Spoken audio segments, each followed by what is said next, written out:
Identidad, cultura y el acontecer diario están en La Hora del Museo.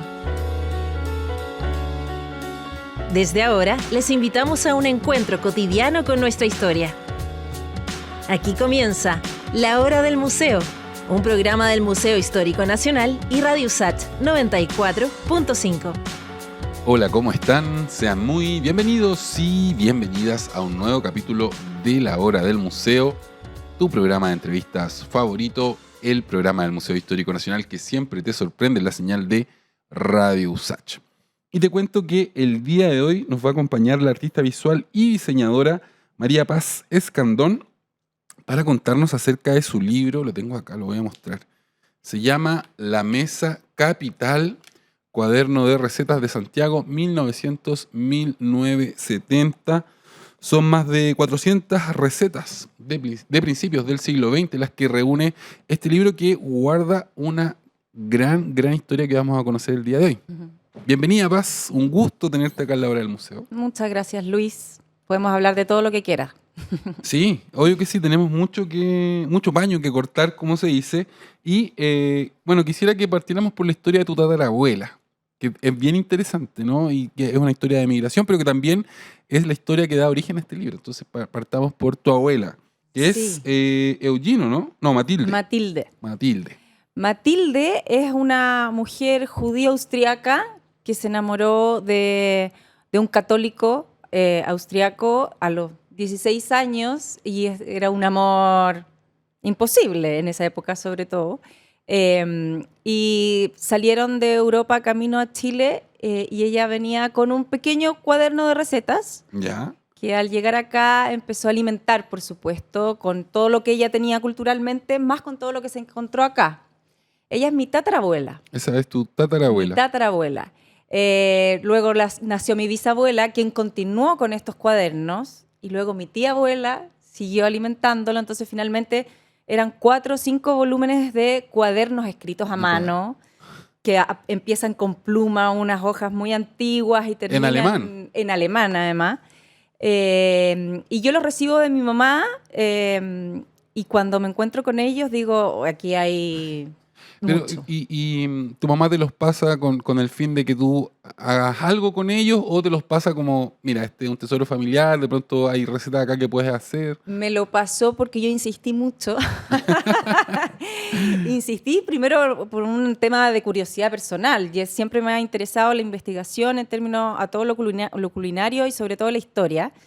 Entonces me parecía que ahí sí había algo interesante que ver. Y cuando me encuentro la verdad es que con un tesoro, claro, no solo familiar, sino que también era el reflejo de una sociedad que ya se perdió y donde habría pequeñas ventanas de costumbres que me pareció súper interesante compartir, y así nace la idea del libro, en el fondo. En el libro se hace una reflexión súper bonita sobre la relación entre la cocina y la memoria, que me gustaría que nos contaras, porque de pronto la cocina está tan presente, o bueno, en estos tiempos quizás ya no está tan presente, pero en nuestra infancia sí estuvo muy presente. Y tú dices cosas bien lindas respecto a, por ejemplo, lo que nos provoca los olores, los sabores. Quisiera que nos cuenten, ¿no? ¿Qué relación guarda la cocina con la memoria, con nuestra memoria? Sí, o sea, sin duda a mí me pasó también, y yo creo que es un ejercicio que le va a pasar a cualquiera que retome aquellas recetas o platos que lo evocan a la infancia, ¿no? Hoy día, como tú dices, la vida moderna como que nos ha alejado un poco de ese tema, pero sin duda cuando recurrimos a la memoria emotiva a través de la cocina, tiene que ver con la emotividad del hogar, ¿ah? De lo íntimo, de lo doméstico, de lo femenino, que es inevitable, digamos, de ese mundo de la mujer dentro de la cocina.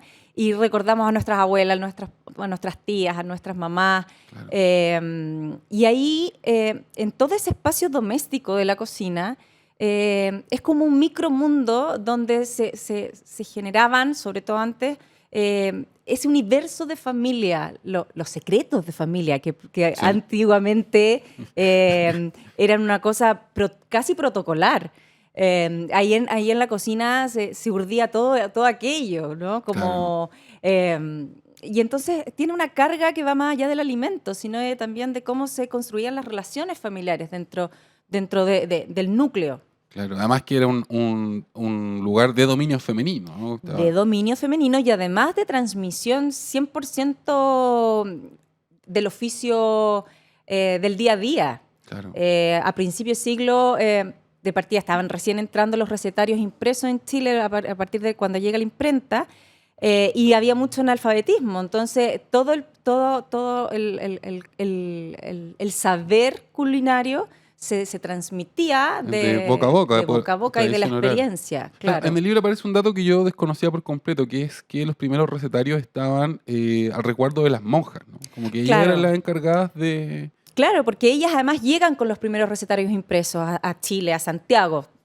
Yo hago ahí una diferencia importante de definir este libro como un recetario de cocina de Santiago. Y entonces son las monjas que llegan acá con toda la cultura y la carga española, claro. Y son ellas las primeras en hacer el resguardo y en transmitir, por ejemplo, toda esta tradición de dulces que tenemos, que es sin duda sincrética con esa cultura. Claro, con la cultura hispana. En este sentido también me gustaría preguntarte, porque si uno piensa en el origen de tu tatarabuela, viene como del lado germano, podríamos decir, ¿no? Austriaca. ¿Este libro tiene esas recetas o son recetas de la tradición más criolla o es un mix? ¿Cómo lo categorizarías? Sí, yo lo defino como un mix, justamente. También ahí hablo de la migración y también hablo por eso mismo de lo propio de Santiago, porque sin duda en un principio ella trae como su receta, su modo, pero rápidamente se empiezan a incorporar elementos propiamente chilenos. Claro. Muy rápidamente, o sea, y el modo chileno, la grasa. ¿Ah? En Europa se usaba mucho el aceite, qué sé yo. Aquí hay una cosa de grasa, una cosa mucho más dura de alguna manera. Y se empieza a mezclar. Y se empieza a mezclar también con todas las otras cocinas migrantes de una gran capital que además está recién nacida, entre comillas. O sea, que está en súper ebullición, donde estamos viendo culturalmente para afuera y todos los inmigrantes que llegan traen la moda de su... Estaba muy de moda la cocina francesa, toda la influencia que tuvo Francia en términos de la culinaria también llegó en esa época. Claro, quisiera también que nos detuviéramos y que nos cuentes un poco cómo se fue desarrollando la cocina chilena posterior al siglo XIX, porque yo entiendo que hay un hito que es todo este acercamiento a lo francés, pero que antes teníamos esta cocina que era netamente criolla, ¿no? Como la suma de lo español más el aporte de los pueblos originarios. Claro. Entonces, porque yo siento que esa evolución no es tan conocida, entonces cuéntanos de dónde bebe la cocina chilena. Mira, la influencia, sobre todo en la cocina francesa, tiene que ver, a lo mejor no la tenemos tan como aprendida, pero sí en términos visuales. Por ejemplo, todo el modo de poner la mesa viene de los manuales franceses. La cristalería, la mantelería, las copas, qué sé yo, todo eso viene como al modo francés. Y además, sobre todo, el decorado de aquella cocina como de eventos especiales, por decirlo de alguna manera. Todos estos soufflés muy decorados. Hasta los años 70, incluso 80, todavía se usaba todo esto, estas terrinas con jaleas y con cosas muy rocococas. Yo veo ahora revistas de los años 80, 70, donde, qué sé yo, era súper importante, por ejemplo, la combinación de colores en el plato, donde se decoraba con pedacitos de tomate en julianas y todo como muy ordenado, ¿te acuerdas? Así como y eso casi herencia, una corona. Herencia francesa. Claro, así como el soufflé presentado con coronas con mucha flor y mucho... Te doy a interrumpir porque sí, ya llegamos al final de este primer bloque. Sin embargo, nos queda mucho tiempo. Nos quedan 3 bloques todavía para seguir conversando sobre el libro que tengo acá, La Mesa Capital. Son más de 400 recetas y de historia también, quiero recalcar esto, las que ha reunido el libro del que estamos hablando el día de hoy. ¿Dónde se encuentra? Me dijiste que estaba en la tienda nacional. Está en la tienda nacional, está en la librería Ulises, Ya. la Feria Chilena del Libro, también a través de prolibro.cl, que es el marketplace de la Cámara Chilena del Libro. Ahí lo pueden encontrar. Sí, y Ya, también pues. en mi Instagram directamente. Mejor, pues, si te lo compran directamente. Ya, nos vamos a una pausa y luego continuamos con más Hora del Museo.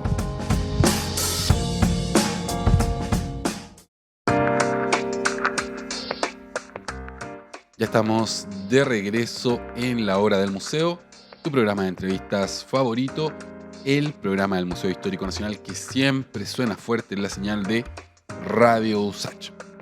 Te cuento que hoy estoy conversando sobre este libro que me ha sorprendido, La Mesa Capital.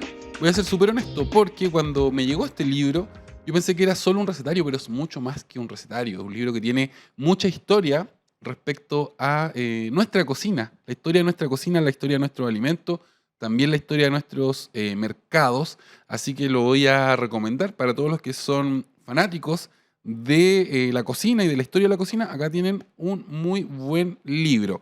La Mesa Capital, Cuadernos de Receta de Santiago, 1900-1970, lo firma mi invitada del día de hoy, la artista visual y diseñadora Paz Escandón. Paz, ahora quisiera que nos cuentes sobre cómo fue el proceso de, por una parte, de investigación y de transcribir todos estos cuadernos, porque claro, una cosa es que a ti te pasen, no sé, pues, 4 cuadernos antiguos, me imagino que hay fotos en el libro, pero ese material convertirlo en libro. Entonces tengo muchas ganas de conocer también esa otra historia, la historia de producción detrás de este libro. Sí, bueno, como tú bien dices, son 4, yo diría 5, un último muy desarmado y muy deshojado. Lo más difícil fue el primero, que venía en un alemán con dialecto austriaco antiguo, además. Fue muy difícil encontrar a la persona que me ayudara a traducirlo. Finalmente fue ¿Quién te ayudó con esa tarea? La Nicole, que ahí está, no me acuerdo el ¿Aparecen los apellido porque tiene agradecimientos? un apellido... ¿Alemán? Sí, dice por ahí en el... Yo lo busco mientras tanto. Sí, ella, bueno, finalmente... Nicole Hitpass. Eso, Nicole Hitpass. Ella es alemana de origen y fue muy divertido y muy bonito también, porque me contaba, ¿sabes qué? No hay caso que encuentre esta palabra, y llamaba a su abuela a Alemania y junto con la abuela lograban ahí hacer la traducción. algunas cosas. Eso fue lo más complejo. Y después vino la tarea de ordenar esas, porque aquí hay 400 recetas, pero yo te diría que deben ser por lo menos 1000. ¿Cuántas? 1000. Sí. Entonces, primero fue como seleccionar las que me parecían interesantes y ese ¿Estaban escritas a mano o estaban mecanografiadas? la mayoría escrita a mano. Ya. Las mecanografías ya aparecen en el 70 y ahí yo hago el corte histórico, porque empiezan a aparecer mecanografías por mi tía abuela y empiezan a sumarse recortes de revistas, porque se coincide con el boom de la revista femenina y que empiezan a ser ellas las responsables de hacer esta transmisión. Claro. O esta transferencia más bien. Entonces yo ahí lo corto, porque justamente lo que me interesaba era mantener ese espíritu de diario de vida que tiene el cuaderno de recetas escrito a mano, porque empiezan a aparecer anécdotas también, ¿no es cierto? Sí. Pero ¿cómo qué tipo de anécdotas, por ejemplo, te encontraste? Para una torta. ¿Ya? La torta isabelina. Y la torta isabelina tiene una anotación abajo, pero para el último cumpleaños de Erna le agregué 4 huevos y fue mucho mejor. Y le puse un poquito de licor, pisco. ¿Te cachai? Entonces era como, va como haciendo anotaciones pequeñas que tú vas, o receta entregada por Juanita, receta deliciosa que comimos en tal oportunidad. Como empieza como a reflejar situaciones. Claro. Y eso también es súper bonito. O sea, te ibas enterando de anécdotas de tu propia familia. Claro, como una... claro. Y de lo importante que significaba hacer una torta para un ser querido, además. Claro, no es como ahora que uno va al supermercado, a la pastelería, se compra una torta y chao. Claro, no, aquí había mejora. O, por ejemplo, el cole mono. Hay 4 o 5 recetas de cole mono que fue mutando también a través de los tiempos. Y también tú ves ahí cómo cambian el modo, los ingredientes. Claro. Bueno, y nos fuimos. Y el criterio que yo usé para elegir las recetas, que me parece como interesante, es que fueran recetas sencillas del día a día, cotidianas, y que fueran o muy distintas a lo que conocemos hoy día, o recetas súper actuales, pero hechas de una manera distinta, ¿cachai? O con ingredientes distintos. No sé, por decir alguna especie de pasta que hoy día podemos comer, pero que aquí aparece con criterios distintos. Claro. Entonces, donde se puede hacer el análisis y se puede empezar a linkear y sacar un montón de conclusiones mucho más allá de las que podemos conversar acá nosotros. O sea, hay un sinnúmero de ventanas que empieza a abrir cada una de las anécdotas, de los datos, de las mismas recetas. Claro. Recuerdo una que vi acá que me llamó mucho la atención, que era una mayonesa falsa. Sí, sí. Oye, te prometo que la voy a hacer en algún momento. Sí. Quiero que volvamos a lo que estábamos conversando en el bloque anterior, esto de la influencia de la cocina francesa, porque también hay un dato que me parece como súper importante de contar, que en Chile comenzaron a llegar gente que estudió cocina en Francia, ¿no? Como que en algún momento en las familias más aristócratas tenían cocineros que habían pasado por el Cordon Bleu, si no me equivoco, que es el lugar donde... Sí. Entonces, explícanos también eso, porque por una parte está como la clase alta chilena, pero también la historia de este libro nos cuenta de esta otra clase alta que aparece, ¿no? A principios del siglo XIX, que son los migrantes europeos que pasan a formar parte de la clase alta, pero no son parte, digamos, como de esta tradición castellano-vasca. Claro, son más burgueses, la Claro. verdad. Son más burgueses y con un estatus social y económico bastante elevado, digamos. Pero estos cocineros que venían de afuera eran de los grandes aristócratas.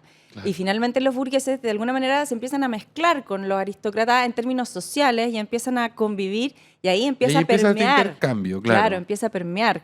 Y es muy, por ejemplo, en los aristócratas en ese momento, que eran todas estas grandes familias que tenían estas grandes casas en el eje de la Alameda, Claro. Empezaron a alojaban sus casas con muebles europeos, con barcos que llegaban con la Era una época de mucha bonanza en nuestro país. Posguerra del Pacífico, Exacto. el auge del salitre. Hay mucha plata en Chile. Hay mucha plata para algunos. Bueno, como siempre, esa es una de las... Claro, porque también se vive esa dicotomía, ¿no? Pero sí había un gran estándar de vida para aquellos grupos. Entonces, alojaban sus casas con muebles franceses. La gran novedad, por ejemplo, eran los espejos. Entonces, tú veías las casas del aristócrata, tú entrabas a una casa y tenía que tener un gran espejo que había sido traído en barco desde Europa y todo era alojado de esa manera.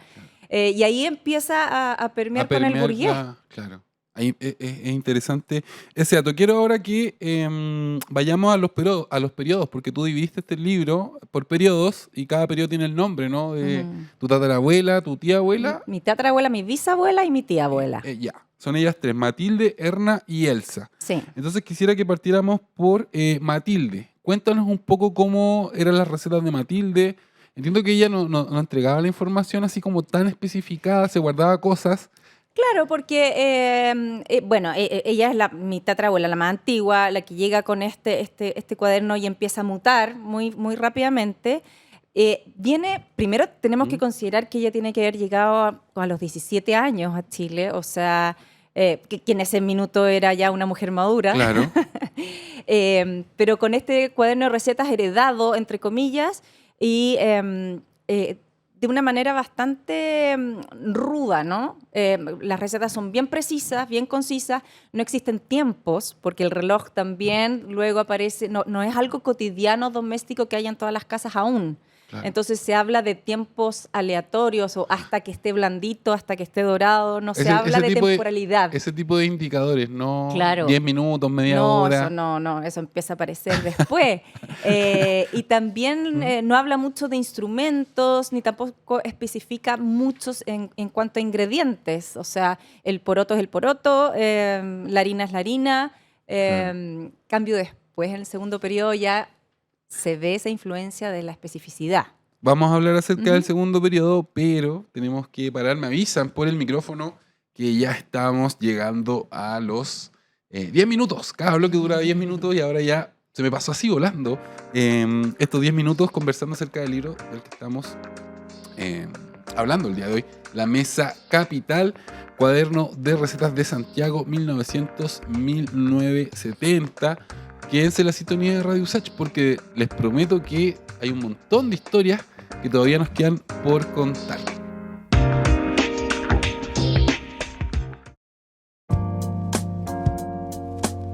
Ya estamos de vuelta en la hora del museo, tu programa de entrevistas favorito, el programa del Museo Histórico Nacional que siempre te sorprende en la señal de Radio Usach.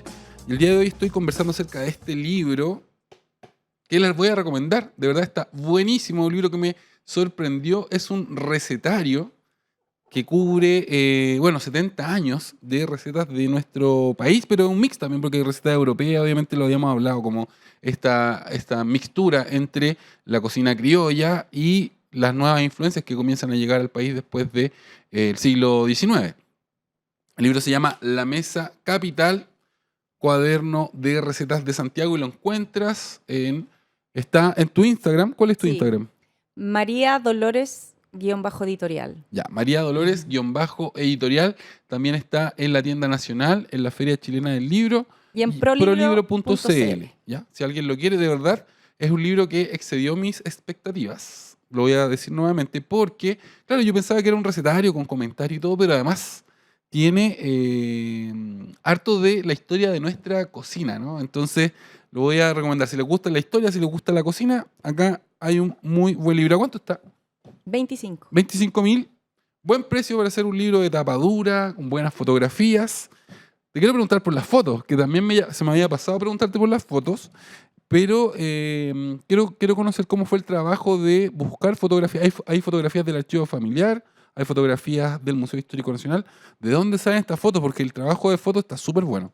Sí, eso también fue un tema, porque en ese momento encontrar fotos de espacios domésticos es muy difícil. O sea, generalmente... La gente iba al estudio a hacerse la foto. O iban el fotógrafo a la casa y era la foto familiar y se acababa, pero encontrar fotos que tuvieran que ver como con lo más íntimo y doméstico fue lo más complejo. ¿Fue difícil? Sí, entonces ahí, hay un tanto que son fotos familiares que fui rescatando de varios lugares, pero hay también un gran parte que es del Museo Histórico, y que también sigue siendo todo el proceso de investigación, por supuesto, lo que nos gusta el tema es como encontrarse con tesoros cada tanto tiempo, y buscar las fotos fue súper interesante también, difícil por lo mismo que te cuento. ¿Estuviste revisando el archivo harto rato? Sí, fui y estuve ahí en el museo mirando y por la web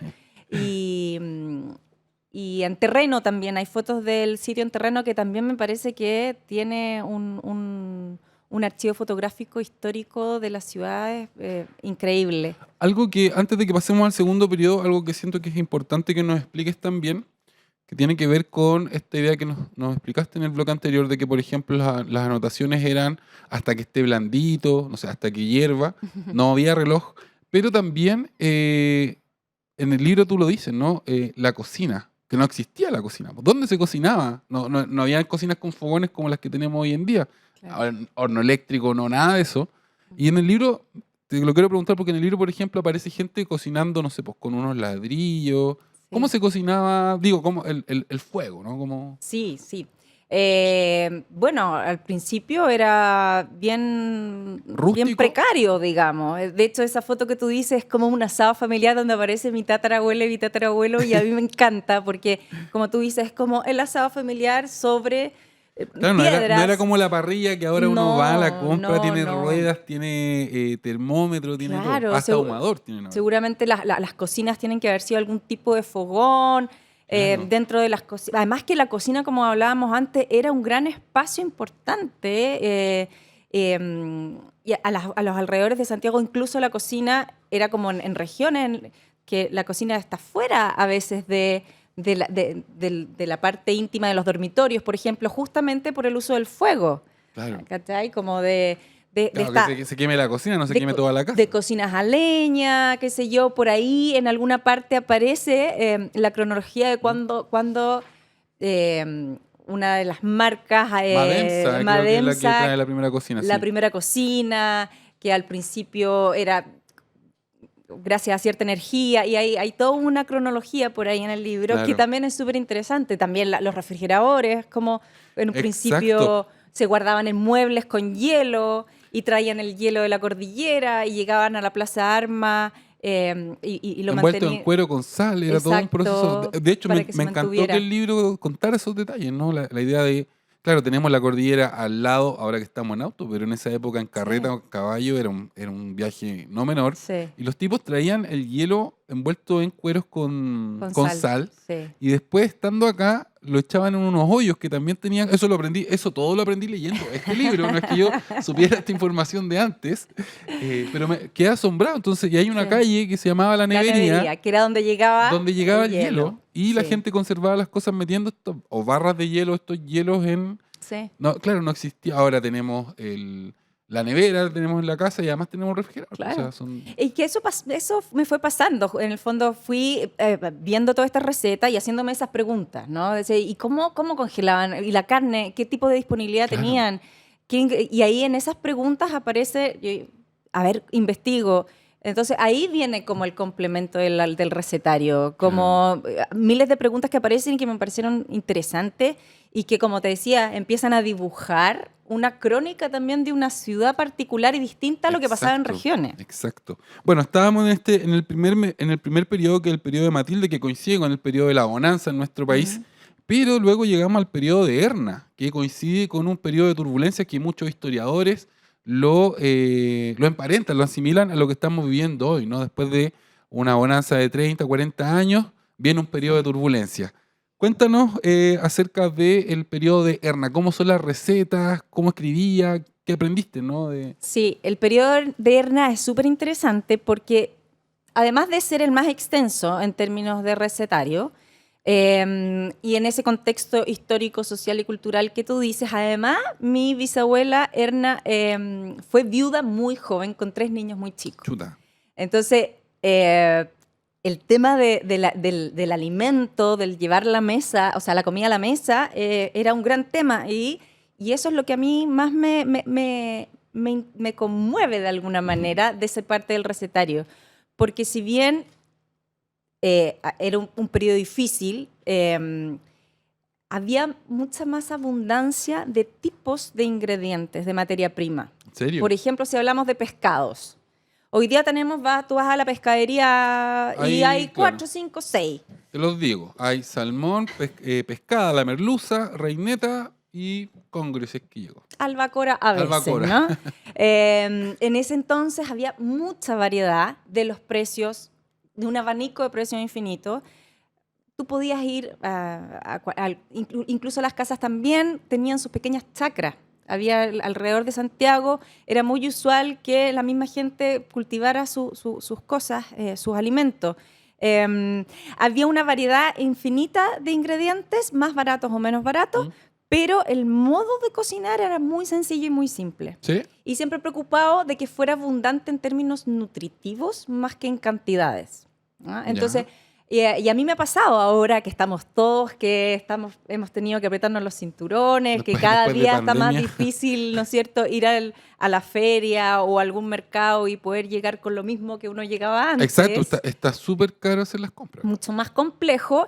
Fíjate que en ese libro he encontrado un montón de respuestas y soluciones de aquellas cocinas, por ejemplo, con restos de comida del día anterior. ¿Qué hago con el arroz que me sobró de ayer? ¿Ah? O pequeños guisos con 2 o 3 ingredientes. El recetario vegetariano de ese periodo es amplísimo. ¿Sí? O cuando se usa carne en algunos platos más sencillos, la carne es como anecdótica, no es como... No es lo principal. Claro. Que nosotros en algún momento nos acostumbramos a que la proteína fuera la estrella del plato. Claro, la estrella del plato. No, acá hay mucho vegetal, mucho arroz, interiores. Interiores. Sesos también, por ahí vi una torta de lengua. sesos. Porque también, por lo mismo, si finalmente esta bonanza de la que tú hablas empezó a dejar de lado todos estos ingredientes que podían en algún minuto verse como menos franceses, o no Claro, sé, menos aristócratas, o Claro. menos... ahí están y se retoman, y yo creo que hoy día es un súper buen momento de revisar ¿Cómo comíamos? ¿Cómo se alimentaban nuestros abuelos? Sí. Acá está, mira, me salió la torta de sesos. ¿Viste? Para un molde de 25 centímetros de diámetro, 2 paquetes de masa de hoja, una cabeza de sesos, un cuarto de jamón en tajadas, 2 paquetes de acelga, 2 cebollas, una cucharada de mantequilla, un huevo, sal, pimienta y nuez moscada. Me causa curiosidad la torta de sesos. Bueno, no sé si será como el queso cabeza, quizás. Ya, tenemos que parar, eso sí, nos queda todavía un bloque, pero ahora vamos a parar. Les recomiendo que consigan su copia de La Mesa Capital, Cuaderno de Recetas de Santiago, 1900 y 1970. Si te gusta la comida, si te gusta la comida chilena, si te gusta la historia, acá hay un buen libro para ti, de verdad. Lo encuentras en la tienda nacional y también en el Instagram, tu Instagram. María Dolores-editorial. Ya, para que lo compren directamente a la autora.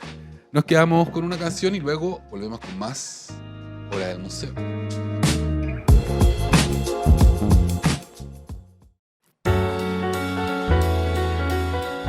Y ya estamos de vuelta. Último bloque de la Hora del Museo, tu programa de entrevistas favorito, el programa del Museo Histórico Nacional que siempre te sorprende en la señal de Radio USACH. Y te cuento que el día de hoy estamos conversando sobre un libro que me ha sorprendido, un libro que va a encantar a fanáticos de la historia y fanáticos de la comida como yo. El libro se llama La Mesa Central, Cuaderno de Recetas de Santiago, entre 1900 y 1970. Y no me cabe duda que es un libro que los va a sorprender, así que busquen una copia. Me acompaña su autora, la artista visual y diseñadora María Paz Escandón. María Paz, nos hemos conversado sobre el tercer periodo, el periodo Elsa. ¿Ese periodo de cuándo hasta cuándo? Ese periodo es... Si llega no hasta 1970, pero parte... como el 50 por ahí. Ya. No lo recuerdo muy bien. Pero Elsa es mi tía abuela, soltera.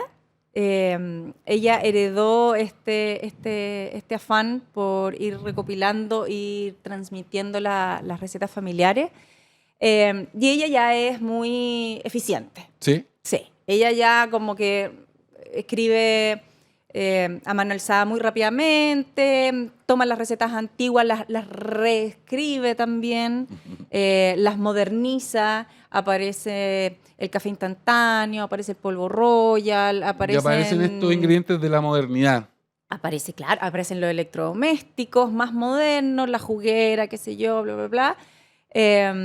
Y después, posteriormente, ella empieza a mecanografiar en hojas sueltas. Y ya, lo que te decía antes, termina de construirse este sentido como del el cuaderno de recetas como diario de vida en torno a una mesa familiar. Por lo mismo que ella, qué sé yo, no tuvo hijos, digamos, entonces se transforma en una transferencia casi como que para heredárnosla a nosotros. ya no existía esa cosa cálida de la mesa compartida, sino que era más bien bastante más ejecutiva. Claro. Y yo lo paro, como te decía, en el 70, porque luego de mecanografiar aparecen los recortes de las revistas. Claro, y ahí ya cambia... Ahí cambia completamente. Eso ya es otra investigación, eso ya es otro periodo. ¿Y esta tía abuela ya no sigue viva, sí? No estaba viva, ella murió también. ¿Tú la pudiste conocer? ¿Pudiste probar la mano de tu tía abuela? Sí, yo conocí a mi bisabuela también. Ya. Es bien cercano. Yo recuerdo las cajetillas de arvejas que hablan ahí, recuerdo cómo se vivía en esa cocina con mi bisabuela, sus galletas. Es bien cercano, uno dice 1900, qué sé yo, 1930, 40, pero la verdad es que alcancé a... ¿Alcanzaste a probar esa sí, mano, esos sabores? sí. Ya, otra cosa que me sorprendió de este libro y que no quiero dejar pasar antes de que se nos acabe el tiempo, tiene que ver con la historia de nuestros distintos mercados, que tú en el libro la cuentas, y hay algunas que me sorprendieron. Por ejemplo, un mercado que yo no conocía, que sí lo conozco, pero no sabía que había sido un mercado, es el mercado Juan Antonio Ríos, que se ubicó donde actualmente está la Escuela de Arquitectura de la Universidad de Chile, ¿no? Sí. Danos una impresión general más o menos de dónde la gente iba a comprar, porque también es una época en donde no existía el supermercado propiamente tal, ¿no? Sí, en esa misma curiosidad aparece justamente dónde encontraban sus materias primas, y entre ellos está Juan Antonio Ríos, que que mucha gente lo conoce como la FAU. Claro, yo lo conocí como la FAO. Claro, y además incluso como que la historia que cuenta la FAO es que antes fueron las caballerizas de los militares y yo no sé por qué el tema del mercado siempre quedó como que no aparece. Siempre se habla que aquí habían caballos y siempre se estaba como... pero sí fue un mercado modelo, además. Fue un mercado muy grande donde se diseñó como ciudadela y había panaderías, donde en ese minuto era la panadería que fabricaba más kilos de pan para proveer a la ciudad. O sea, la panadería más grande de Santiago claro, en algún momento se ubicó en este mercado. Y había desde alimentos hasta talabarteros, había muchos oficios. Y ahí estuvo durante harto tiempo. Eso es la calle de Portugal con Marcoleta. Sí. En esa zona. Sí, sí, yo he estado ahí muchas veces. Sí. Oye, otro... O sea, perdona, de hecho, el portal de la FAO, este redondo que todavía existe, ese era el portal del mercado. Para acceder a esta ciudadela llena de puestos comerciales. Otro lugar que es un clásico de Santiago y lo sigue siendo, para bien, es la zona del Matadero, ¿no? El Matadero Franklin. Pero ahí tú cuentas cómo era la historia de este lugar que incluso llegaba a teñir el río rojo de sangre. Sí. ¿Cómo era el Matadero en esa época? En un principio era, primero, las primeras carnicerías se encontraban más al centro de Santiago, primero en Plaza Armas, estamos hablando del principio de la República. Claro. Luego se fue a lo que hoy día es Avenida Brasil, por donde está la Plaza Brasil más o menos, pero la ciudad empezó a crecer y empezaron a generarse mucha más necesidad de carne y empezó a existir este problema que tenía que ver con la higiene respecto a algo que no era muy bien manejado en la época. Por supuesto, además que había mucho menos recursos médicos. No había frigorífico. No había frigorífico, no había... entonces, este matadero se lleva a la periferia de la ciudad, lo que era en ese minuto, en un barrio que en ese minuto también era considerado algo donde a esconder lo que no queremos ver. Ya. Y ahí, en una primera instancia, si bien se construyó un matadero con ciertas características, al muy poco tiempo no dio abasto y como tú dicen ciertas crónicas, que la sangre corría y llegaba... Y se teñía el Sanjón del Aguada rojo. Y se teñía el Sanjón del Aguada y en un mundo socialmente, al parecer, también como dicen las crónicas, de lugares de matarifes. Las familias de los matarifes, de gente que no tenía hogar, que vivían hacinados, donde no había un alcantarillado, donde no había agua potable. Era un lugar bien como que no queremos mirar. Después, con el tiempo, se transforma en el moderno Matadero Franklin, que está en el mismo lugar y que hoy día es patrimonio también. Exacto, y es un barrio que sigue muy vivo, ¿no? Como que tiene... Bueno, ha ido mezclando cosas, porque ahora uno va al Persa, come también ahí, pero se mantiene el mercado, ¿no? Y lo que fue el Matadero, una vez que se va al nuevo Matadero, el que conocemos hoy día, este edificio que hoy día es un mercado de abastos. Pero donde lo principal es la carne. Hay mucho... sigue teniendo esa impronta, ¿no? Claro. A diferencia, por ejemplo, de la Vega Central, que son las verduras. Claro. Hay carnicerías, pero su foco es ese. Claro. Oye, nos quedan unos minutitos. Quiero que hablemos del Mercado Central, porque también me sorprendió la historia que tú cuentas del Mercado Central. Este mercado que en un comienzo estaba como por la Plaza Armas, se incendia, lo hacen sobre un vertedero. Es una historia que yo no me lo puedo creer. ¿Por qué lo digo? Porque el Mercado Central en algún momento se convirtió en un lugar de peregrinación para todos los turistas que llegaban a Santiago, los portugueses, o sea, los brasileños, todos se iban ahí al Mercado Central a comer marisco. Claro. Y me parece muy curiosa la historia que cuenta. Entonces, por favor, cuéntanos así, ¿cuál es la historia del Mercado Central? Sí, el Mercado Central, tal como lo conocemos hoy día, es una obra de Benjamín Vicuña Maquena en esta época gloriosa de urbanismo. Pero antes de eso, tuvo un periplo gigantesco. De hecho, Toesca... Los primeros planteamientos de hacer el Palacio de la Moneda fue en ese mismo lugar, donde en ese minuto había un basural, donde en algún minuto fue un centro de corridas de toros, después de peleas de gallos. Era un lugar además que era bien límite entre el río, estaba pegado al convento Santo Domingo, pero que también tenía una connotación como también de aquello que no queremos ver cuando la ciudad todavía era mucho más chiquitita. Claro. Se puso incluso la primera piedra del Palacio de la Moneda ahí, pero después de varios cuestionamientos políticos y sociales se decide hacer en donde la conocemos ahora. Porque también venía todo el tema de controlar el Mapocho. La crecida del Mapocho en ese minuto, se hicieron los tajamares. Claro. Todo esto es de la misma época del gran desarrollo urbanista de Santiago. Y finalmente se decide hacer este gran mercado como el primer mercado con las normas modernas de higiene, claro.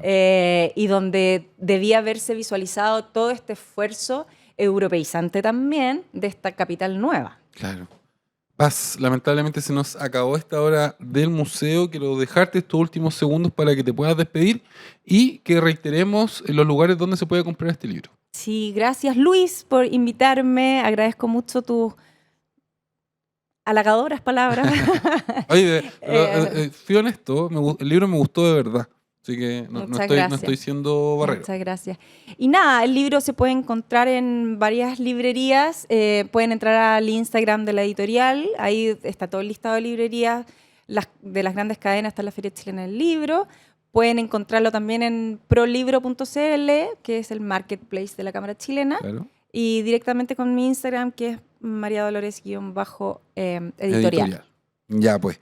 Voy a repetir nuevamente el nombre del libro y lo voy a mostrar en cámara para que lo busquen. Se llama La Mesa Capital, Cuaderno de Recetas de Santiago, 1900-1970. Y está buenísimo, tiene muy buenas fotos, tiene muy buenas historias, tiene muy buenas observaciones respecto a nuestra historia culinaria. Yo voy a probar algunas recetas, voy a tratar de hacer, a ver si me resulta alguna, quizás sea un fracaso, pero quizás me resulta. Ahora sí que no me queda más tiempo, me despido, les envío un gran beso y abrazo a todos y a todas. Yo soy Luis Cruz, el conductor de La Hora del Museo, y chao. Esto fue La Hora del Museo, un encuentro cotidiano con nuestra historia. Un programa del Museo Histórico Nacional y Radio USACH 94.5.